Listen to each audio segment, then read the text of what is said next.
Ben Shapiro gave a monologue yesterday about the retirement age, insisting that we should raise the retirement age past its current mark of 65. Now, my theory is he's just doing this to build hype around his new rap single, Bitch, You Better Work. That's my theory. That's what I'm going with. But it is consistent with his ideology here. So let's take a look at Ben Shapiro explaining why the retirement age is way too low, ridiculously too low, insanely too low. And let's be real about this. It's insane that we haven't raised the retirement age in the United States. It's totally crazy. Joe Biden, if that were the case, Joe Biden should not be running for president. Hey, Joe Biden is 81 years old. The retirement age in the United States at which you start to receive Social Security. Yeah, I thought we all agreed he shouldn't be running for president. I mean, what kind of point is that? That's a point for keeping the retirement age where it is. Right? That's a point for encouraging people to start taking it easy once they get to be a certain age, not trying to become the most powerful person in the world. Yeah, what segment of the population do you think you're arguing with here that thinks Joe Biden should be running for president? Right. Well, that's the thing. Like who are you slapping down with that? He starts to say, under this logic, Joe Biden shouldn't be running for president. But you're Ben Shapiro. Don't you think Joe Biden shouldn't be running for president? Like, are you of the opinion that he's fit to be running for president? So you're kind of arguing against your point, are you not? That's an odd way to start this. I mean, I guess he thinks what he's doing is neutralizing the libs with that.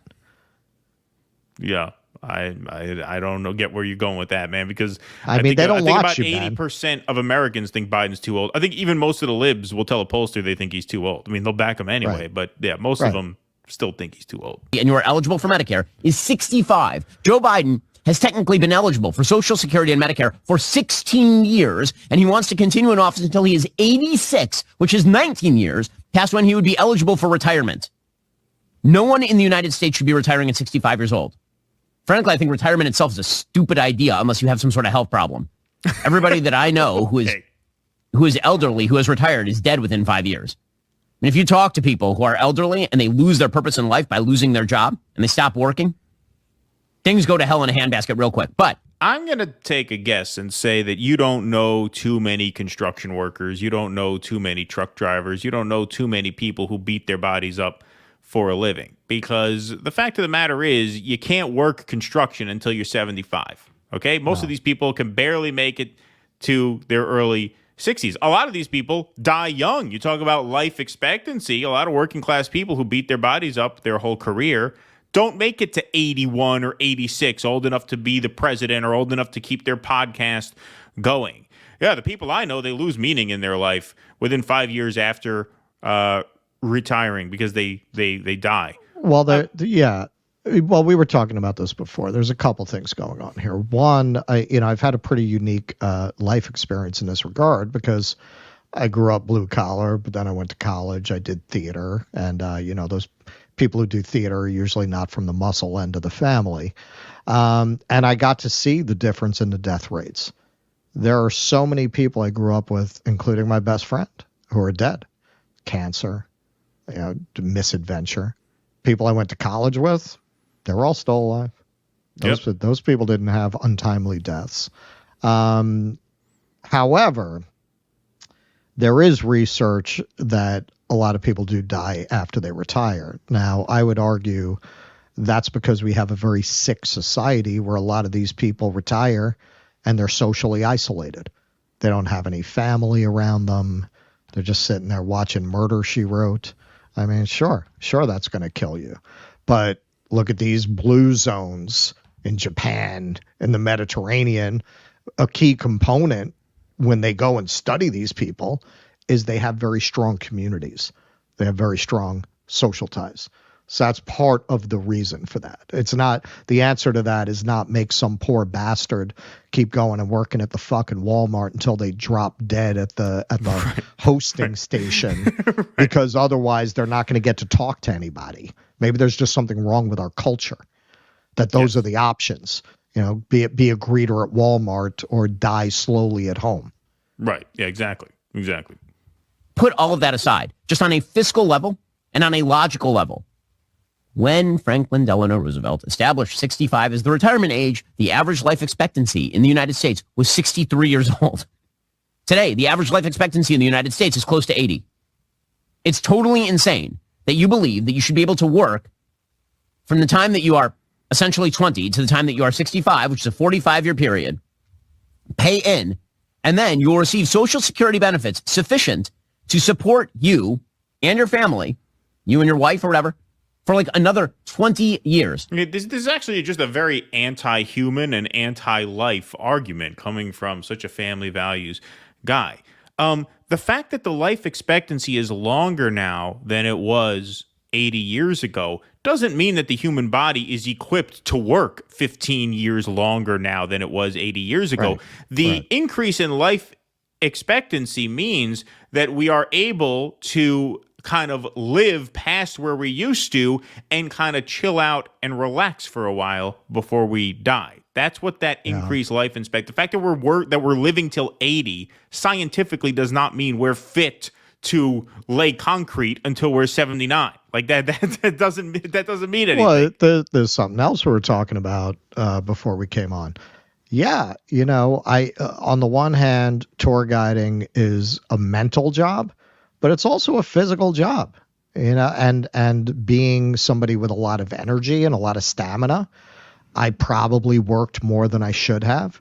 And yeah, man, it messed me up. I have problems in my joints now because your body's not made to walk 10 miles a day, as I did for 10 years. I was walking 5 to 10 miles a day. I could not sustain that for another 10 years. I have problems now. I'm not 65. Yeah, no, this guy is talking about a very specific kind of worker. He's a rich guy. He's talking about the white collar worker. A lot of insurance agents never retire. They work well into their old age because they still make money on their existing accounts until they retire. And all they're doing is sitting around making phone calls anyway. So you can do that at 79 and still make a lot more money than Social Security would pay out. But working people who actually work with their bodies, no, you cannot do that until you're 79 just because the life expectancy is longer. That is just an absurd point. No, everyone I know in construction, they are destroyed by the time they're 50. They got fucking shoulder problems and knee problems. Everything's fucked up. Yep. Yeah. No, it's brutal. That's crazy talk. That is not fiscally sustainable. The notion that if you have to raise the retirement age to 67 or 68, that everyone is going to fall apart. My parents are that age. My parents are not retired. And they shouldn't retire. It would be very bad for them to retire.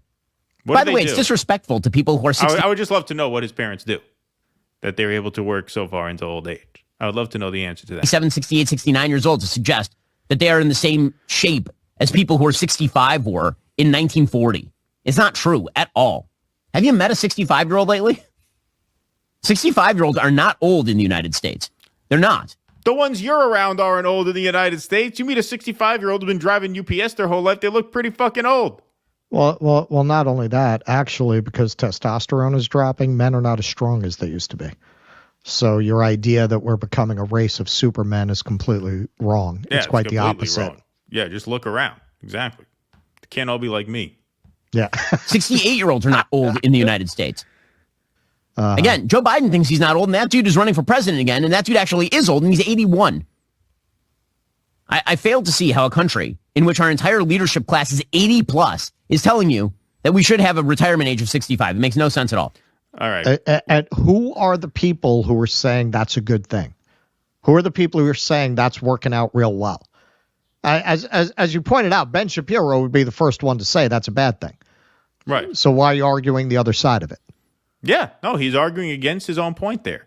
And just on a more philosophical level, people who make a lot of money tend to find meaning in making a lot of money. That's why they do. They do it for the money. Right. They're motivated by money. So I can understand how it's much more likely that a person like that would fall into this existential crisis once they stop doing that, because they are very passionate about the pursuit of wealth and money.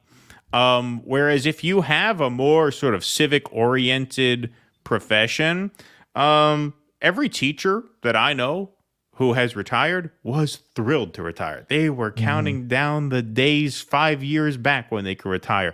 They go on cruises, they go on vacations, they'll buy a house down in down in South Carolina now. Like Myrtle Beach, South Carolina is like the Miami of the Hudson Valley. Like that's where the people all retire to.